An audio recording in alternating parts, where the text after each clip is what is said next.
kulanti wanaagsan daawadayaal kuna soo dhawaada qodobada aad ku daawan doontaan warka subax ee Wardheera TV. wasiir maareeye oo u hanjabay saxaafadda madaxa bannaan ee Soomaaliya. xildhibaano ka tirsan golaha shacabka oo dalbaday in gebiyahaan Kenya laga saaro Soomaaliya.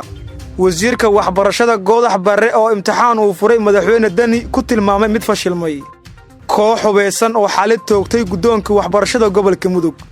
Axmed Madoobe oo cabsi uu ka qabo dawladda kulan degdeg ah la qaatay safiirka UK ee Soomaaliya sidii looga taageeri lahaa dawladda federaalka ee Soomaaliya dagaalku kula jiro Axmed Madoobe. sargaal shabaab ahaa kana soo qayb qaatay dagaalkii ka dhacay Daynile 2011 ee lagu laayay ciidamada Ugandeska oo isku soo dhibay militariga Soomaaliya. iyo Kuuriyada Waqooyi oo Mareykanka ku tilmaamtay dalab burcad ah.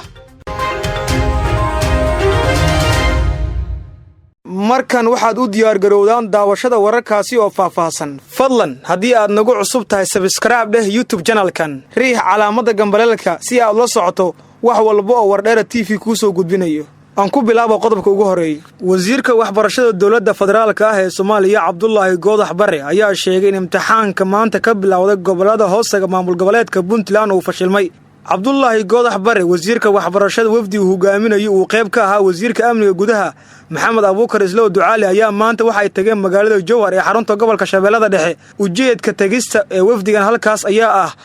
sidii loo dhameelaa xiisad u dhaxayso dhanka waxbarashada dawladda federaalka ah ee Soomaaliya iyo maamulka Hirshabeelle. hadalkan ayuu wasiirka waxbarashada dawladda federaalka ah ee Soomaaliya Cabdullaahi Goodax Barre ka sheegay kulan uu la yeeshay madaxda ugu sareysa maamulka Hirshabeelle, macallimiinta iyo qaar kamid ah ardayda fasalka afaraad ee sanad dugsiyeedkan u fariisay imtixaanka dawladdu ay joojisay. wasiir Goodax oo hadlay ayaa yiri imtixaan waa fashilmaa. saacadan la joogo Puntland imtixaankeeda ay qaadayso waa uu fashilmay. wadamada dariska ah sidoo kale iyagu waa uu ka fashilmaa. sidaasi waxa yiri Goodax Barre oo qiil u raadinaya fashilka ku dhacay dhawaan imtixaanka dugsiyada sare ee dalka. kulamo ayaa lagu soo waramayaa in xalay wasiirka waxbarashada Cabdullaahi Goodax Barre uu ka sameeyay magaalada Jowhar ee xarunta gobolka Shabeellada Dhexe isagoona ardayda madaxda Hirshabeelle iyo waalidiinta ku qancinayo inay dib ugu laabtaan imtixaanka. madaxweynaha maamulka Hirshabeelle Maxamed Cabdi Waare oo kol hore la hadlay warbaahinta ayaa ku adkaystay in Hirshabeelle ardayda ay doonayaan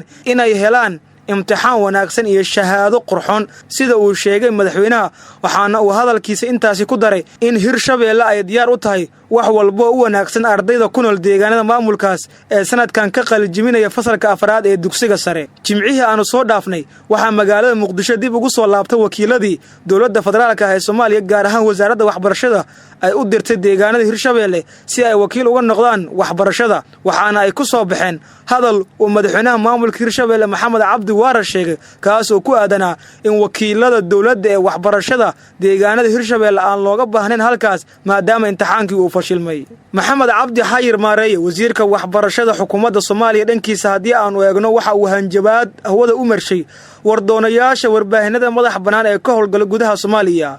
wasiirka ayaa sheegay in maxkamad la soo taagi doono wardoonihii war qaldan faafiyo sidoo kale lala xisaabtami doono tifitiraha iyo agaasimaha warbaahinta ama xarunta warkaasi tabisay. wasiir Maareeye ayaa sidoo kale sheegay in golaha shacabka looga baahan yahay inay meel mariyaan sharcigan kadib markii saxaafadda la sheegay in caqabad weyn ay ku tahay xukuumadda federaalka ah ee Soomaaliya. waxaana uu sheegay wasiirka in sharcigan uu noqon doono mid kala saari doono awoodaha dawladda iyo saxaafadda. waxaana uu tilmaamay in dawladda ay marnaba raali ka ahayn in la dhibaateeyo saxafi. Maxamed Cabdi Xayir Maareeye oo u goodinaya saxaafadda madax bannaan ayaa yiri reporterka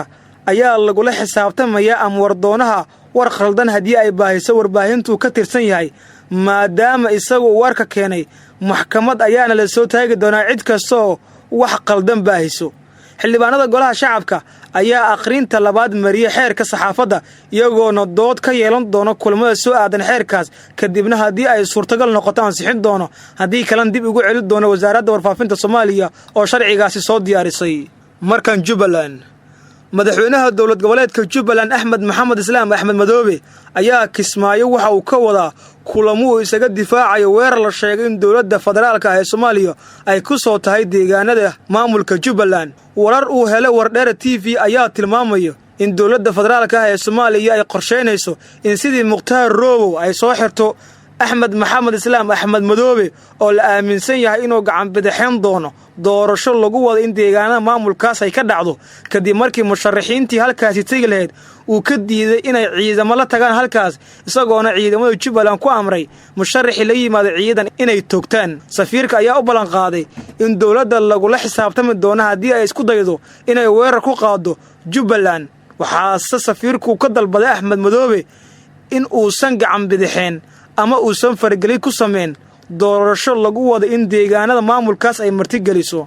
khilaaf ayaana u dhaxeeyo dawladda federaalka ah ee Soomaaliya iyo maamulka Jubbaland kadib markii madaxweynaha Jubbaland Axmed Maxamed Islaam Axmed Madoobe uu isaga baxay shir 5 maalin cisho soconay oo ka socday magaalada Garowe ee Puntland kaas oo uu madaxweynaha maamulka Jubbaland madaxweynaha Soomaaliya Maxamed Cabdullaahi Farmaajo ku eedeeyay inuu qayb ka yahay dhibaateynta dadka Jubbaland kadib markii ciidamada amniga iyo musharax Siraar ciidamo taawacsan ay isku rasaasayeen gudaha magaalada Kismaayo ee xarunta gobolka Jubbada Hoose xildhibaan Axmed Macalin Fiqi iyo xildhibaan Sakariye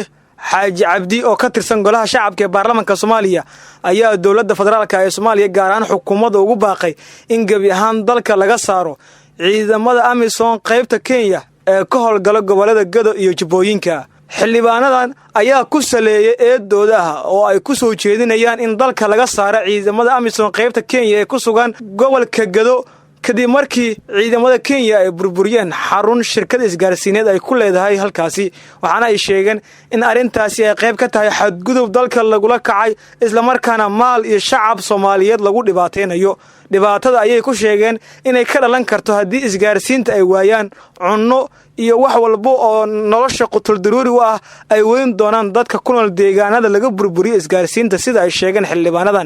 xildhibaanadan ayaa dhowr jeer ku celceliyay in loo baahan yahay in xukuumadda talaabo sharci ay ka qaado oo ay la xisaabtanto ciidamada Kenya ee dhibaateynta iyo burburinta ka wado gobolka Gado shirkad laga leeyahay wadanka Kenya oo lagu magacaabo Safaricom ayaa dhowr jeer waxa burburiyay dagaalamayaasha al-shabaab waxaana dadka falaqeeya arrimaha siyaasadda Soomaaliya ay sheegaan in arintan ciidamada Kenya ay kaga gol leeyihiin argoosi ku aadan in shabaabka ficilka ay sameeyaan ay ku sameyn doonaan shirkadaha Soomaalida ay ku leeyihiin xuduudda ay la wadaagaan Soomaaliya waxaana hore u jirtay caqabad ahayd in dadka kuna balad xaawo ay go'doon ugu jiraan ciidamada Kenya oo darbi ku jaray gudaha degmada Buulaxaawo ee gobolka Gado ra'iisul wasaaraha xukuumadda federaalka ah ee Soomaaliya Xasan Cali Kheyre ayaa maanta gudoomiyay shir lagu qabtay Muqdisho oo ay isugu yimaadeen hay'adaha amniga dalka iyo mas'uuliyiin ka socda wadamada Soomaaliya ka taageera dhanka amniga shirkan ayaa looga hadlay dardargelinta qorshaha ka dhanka iyo weerarada al-shabaab iyo Daacish sidoo kale kulankaas waxa lagu bogaadiyay ciidamada xoogga dalka inay la wareegeen deegaano cusub oo ka tirsan gobolka Shabeellada Hoose gaar ahaan deegaanada kala Sabiib Caanoole iyo Bariire oo haatan gacanta ay ku hayaan militariga Soomaaliya shirka amniga ee dhaxmaray hay'adaha amniga dalka iyo dhinacyada Soomaaliya ka taageera amniga ayaa sidoo kale waxa looga hadlay sidii loo dardargelin lahaa howlgallada ka dhanka al-shabaab weli waxaad daawanaysaan warka subax ee Wardheera TV qodobadii gudaha ayaana weli ku guda jirnaa Siido Cabdi Geedi wuxuu ka mid ahaa saraakiisha sarsare ee dagaalamayaasha al-shabaab waxaana uu ka howlgali jiray gobolada Jubbooyinka iyo gobolka Shabeellada Hoose sargaalkan waxa uu isku soo dhiibay ciidamada xoogga dalka qaybtooda 43 ee ku sugan magaalada Kismaayo maanta ayaana la soo bandhigay arinta la yaab kale ayaa ah in sargaalkan uu qayb ka ah xasuuqii ciidamada AMISOM 2012 loogu geystay degmada Daynile kadib markii lagu weeraray xarunta gaashaandhig oo ay fariisin ku lahaayeen ciidamada militariga Soomaaliya iyo kuwa Uganda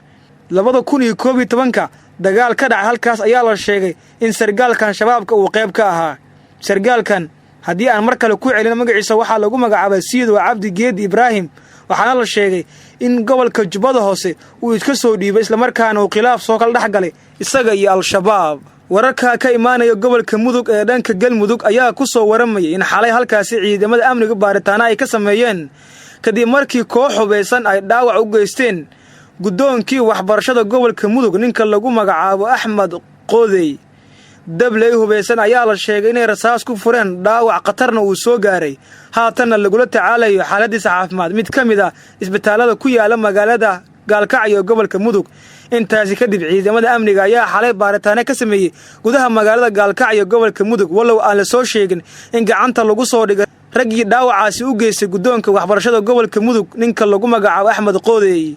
intaasi waxaa ku eg warkii gudaha ee Wardheera TV. markaana qodobkii dibadda hase ahaatee fadlan haddii aad nagu cusub tahay subscribe dheh YouTube channelkan. kuuriyada waqooyi ayaa ugu baaqday xogayaha guud ee qaramada midoobay Antonio Guterres inuu farigelin ku sameeyo qaab sharci darro ah oo Mareykanku uu ku qabsaday mid ka mid ah maraakiibta ganacsi ee waaweyn. Pyongyang ayaa dhankeeda ku tilmaamtay Mareykanka waddan burcad ah. guud ahaan daawadayaal waxaan halkaasi ku soo afmeerayaa warka subax ee Wardheera TV. tan iyo war caynkaani oo kala nabadgelyo.